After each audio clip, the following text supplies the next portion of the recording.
failure is an event. It is not a person.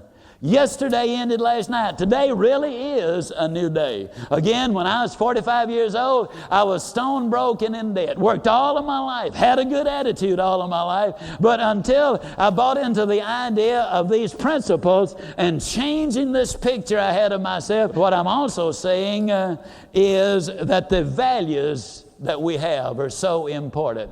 You know, we're getting to that point where there's so very few moral absolutes. One of my salespeople, Don Michaels, had a rather interesting phone conversation.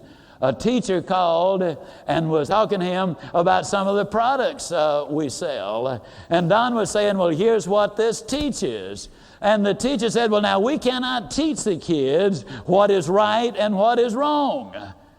And Don said, now wait a minute, you can't tell them what's right and wrong. They said, no, that's judgmental, and we simply present the fact. We can't tell them what's right and what's wrong. And Don said, well, I'm a little puzzled now. You can't tell them what's wrong, but if they do wrong, we put them in jail.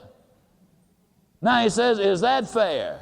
Moral absolutes, ladies and gentlemen, I believe is important. Now a lot of times people say, but you talk about values. Whose values? Well, I have a list. I challenge parents, I challenge educators, I challenge anybody. Go down the list and tell me, which one do you not want your child to be taught? Do you not want to be taught honesty? How about character? How about responsibilities? Discipline, is that okay? How about commitment and enthusiasm and a positive mental attitude? Now, please, I am not talking religion, okay? After 200 years of teaching faith in our schools, we can't do that anymore. What I'm talking about is values. And what you're talking about here is values. In our I Can course, we teach no religion, but we do teach the values. John Kennedy, I think, expressed it quite well.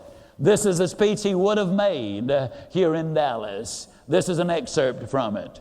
We in this country, in this generation, are by destiny rather than by choice, the watchmen of the walls of world freedom. We ask, therefore, that we may be worthy of the power and the responsibility, that we may exercise our strength with wisdom and restraint, that we may achieve in our time and for all times the ancient vision of peace on earth, goodwill toward men. That must always be our goal, and the righteousness of our call must always underlie our strength. For as it was written long ago, except the Lord keep the city, the watchman waketh but in vain. I agree.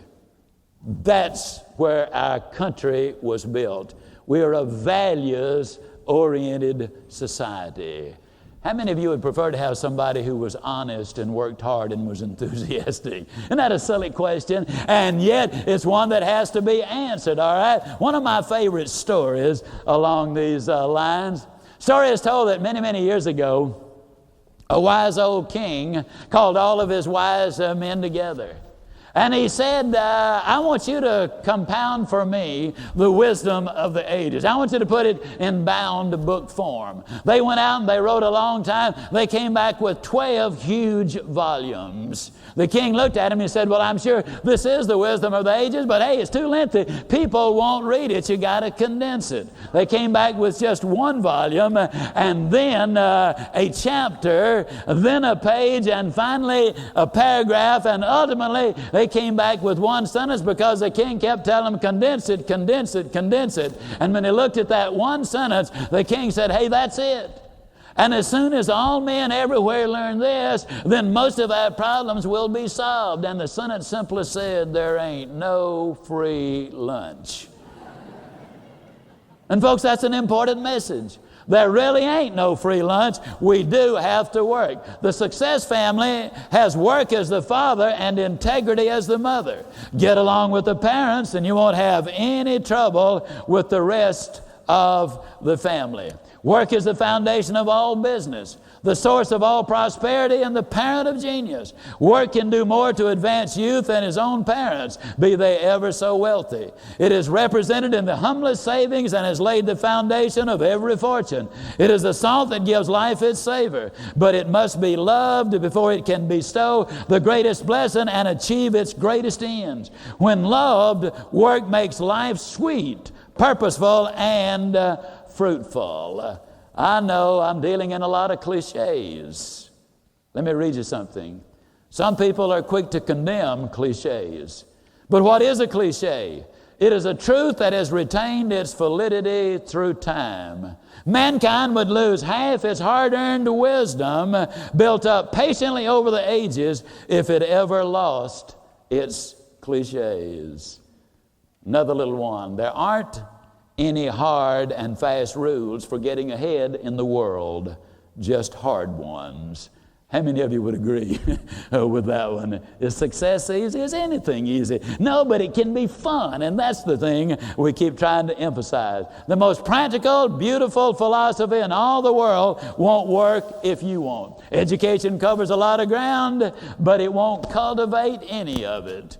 One of my favorite stories has to do with something that happened many, many years ago. It seems that there was a hot day out in the Midwest, and this work crew was working on a section of the railroad when this luxury railroad car, about 4 in the whole train, and the last one was this gorgeous luxury caboose. And they recognized it immediately for what it was. And then the window opened on that luxury last car, and a voice called out, "Dave, is that you? Dave Anderson, over here." Well, Dave Anderson was leading that work crew in that hot sun, and Jim Murphy was the voice calling. He said, "Come on over, Dave, I want to talk to you." Well, Dave was very happy to get out of that hot sun into that air-conditioned car, and so he walked over there, and he and Jim greeted each other warmly outside. They went in, they had a marvelous visit for about an hour, and Dave got ready to go back out to the crew, and again, he and Jim shook hands warmly and talked another minute out there, and then Dave went back to his work crew. And one of the workers said, "Dave, do you know who that is?"